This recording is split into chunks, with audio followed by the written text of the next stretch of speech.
The technical versus artistic decisions.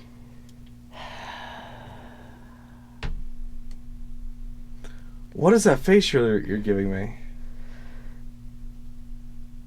Okay. I don't know. I'm just not that interested in the topic. I know you are not.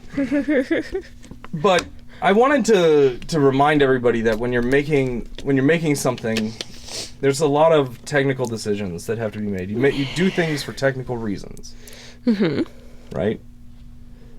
And if you can get everything where it's all technically correct, then you get to start making artistic decisions. Mm-hmm. So when you're working with people, it becomes very hard to explain, like, this is technically wrong, this is playing incorrectly on my speakers. Mm-hmm. And oftentimes, a lot of people will do things that are technically incorrect and claim that it's to break the rules or something, but it's just wrong. It just sounds bad. It just sounds bad, right? So be artistic all you want, but if it just sounds bad, it just sounds bad, and you're not going to get anybody to listen to it. Right. Understand that everything has to get to a technical standard of useful. Yes. And then you get to start making artistic decisions. Yeah. I like to talk about things like utilitarian, right? You make a utilitarian mix. All the faders up, relatively balanced, done. Sure. That's a bare minimum. Sure. The rest is gravy. So when you're working with others especially, it's important to recognize and appreciate that whether you're having a disagreement over a technical issue mm-hmm. or an artistic one. Yeah. And with an artistic issue, it really just comes down to, well, who owns that part of this? Mm-hmm.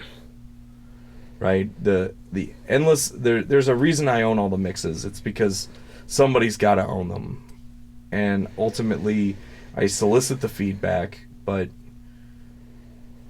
it's still my name mm-hmm. credited as that. So if a band isn't 100% happy with the mix, okay, is it technically correct? That's all I'm... Mm-hmm. Ultimately, that's what I'm most concerned about. Sure. I want to help people realize their vision, and I want to pay attention to the artistic intent behind the project. Sure. But yeah, I mean, there's a lot. No two people would mix a thing identically. True. But within the range of it, mm-hmm. You have to understand. You have to be able to evaluate. Is the thing I'm looking at in the range of technically correct? Mm-hmm. Or, especially when I'm evaluating things for other people, it's like, am I hearing a technical problem or am I hearing an artistic problem? Yeah. And when I'm evaluating demos, I'm listening for artistic. I'm not listening for technical problems. Right, because technical can be fixed when you re-record. Right. And I'm not doing P&D deals where people just send me finished recordings. Yeah. It's not my business. I would have a hard time sleeping at night being that kind of label. Mm-hmm. Because we all carry each other's records to the gigs. Right. So whenever you're doing a creative work, just keep that in mind, that there's technically incorrect, there's technically correct, and then everything else beyond that is artistic. And you have to honor that about each other. That's why I don't tell people about guitar tone. Yeah.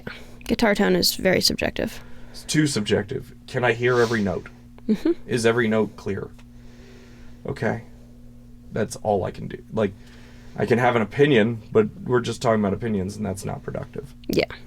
So that's our production advice. There's also such a thing as being so technically correct that you destroy the artistic. And I am talking about the effect of Pro Tooling something to death. You know, nobody calls it that anymore.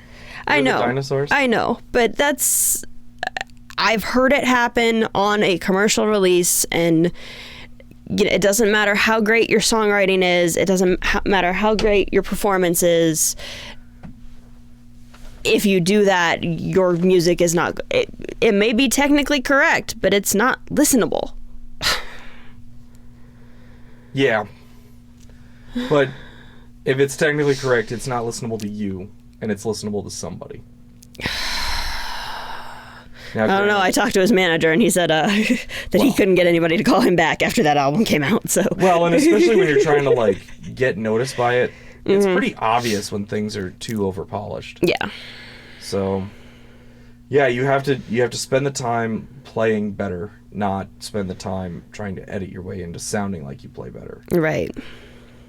And that's that's part of why I take the documentarian approach that I do. So leave a comment. Let me know about some technical decisions or artistic decisions you've had to work on. And hit share, right? Like, sharing the video helps a lot. And this one's a big one for us. So if you're one of our regular viewers, thank you. Thanks for checking it out. All right, let's move on to our last section.